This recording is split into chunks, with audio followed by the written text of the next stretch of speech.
عسلامة، صحة شريبتكم ورمضانكم مبروك وكل عام وانتم حيين بألف خير. ربي يحييكم لمثاله وسنين دايما.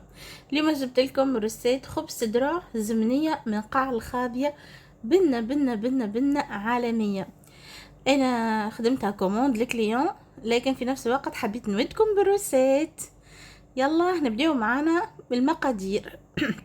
به لهنا انا المكونات متاعي كل دوبلي، دونك ان شاء الله باش تلقاو في خانة الوصف المقادير متاع كيكة واحدة، لكن تابعوا معايا طريقة التحضير على خاطرها مهمة على الاخر باش الكيك متاعكم ينجح ويجيكم عالمي.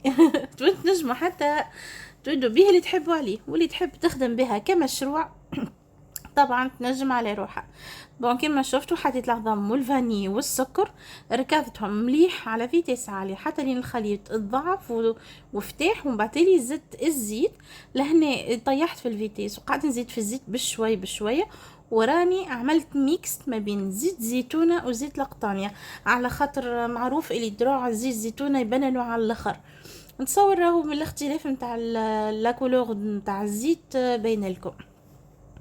لهنا بعد ما صاي الزيت اختفى تماما، زدت جرجلين بات وبوفريوة بات. هذاك الجرجلين وهذايا البوفريوة طبعا نرحي فيهم وحدي.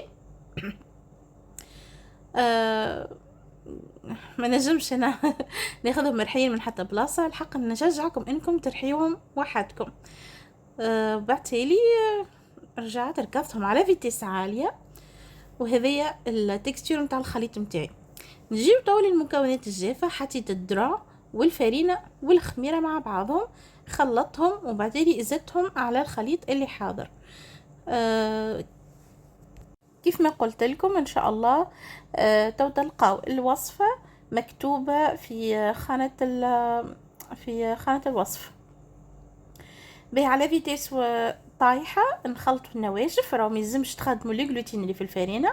وبعد اللي زدت العطرشيه وزاد كيف على فيتيس طايح، ولا حليب. العطرشيه بنن على الاخر، الدراع على الاخر على الاخر. به الخليط راهو باش يكون خاثر. لهنا في الاخر زدت الزبيب، راهو تهناو راهو ماهوش باش يطيح اللوطه. علاش؟ على خاطر الخليط كيما قاعدين تشوفوا فيه خاطر. لهنا دهنت الليمون نتاعي بكشبيه نتاع الزبده ورشيتها بالفرينه، وحطيت الفور نتاعي يسخن على 160. بالنسبه للتوقيت راهو سا ديبون ما بين نصف ساعه الى ساعه، ساعه غير ربع. المهم وقت اللي تغرس سكينتك والا كوردون يخرج نظيف. وكالتشققات ما شاء الله بسم الله ما شاء الله، الوصفه تتبعوها بحذافيرها تجيك متشققه كما قاعدين تشوفوا.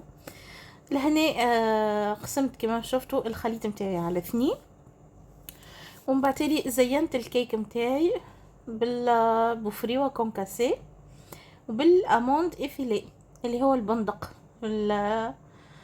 هذه كيكه الدخن للي يتابعوني من الدول الاخرى، مرحبا بكم، يشرفني برشا انكم تتابعوني وجربوا الوصفة ويا ربي تعجبكم. هذه وصفة تونسية زمنية أصيلة، بنينة على الآخر، خاصة في شهر رمضان نحبوها برشا. لهنا بعد ما زينت الكيكة متاعي دخلتها للفرن، بردت كما قاعدين تشوفوا بسم الله ما شاء الله، تشهي على الآخر. ما تنسيوش عاد تعملوا اشتراك في القناة وتفعلوا جرس التنبيه وتعملوا بارتاج الفيديو وتشاركوا بعضكم بالوصفة. اللي تحب تخدم على روحها صحة وفرحة، واللي تحب تطيبها لعائلتها وتود بها شكون زاده كيف كيف. شوفوا ما شاء الله القوام متاع الكيك، وبسلامة الوصفة أخرى إن شاء الله.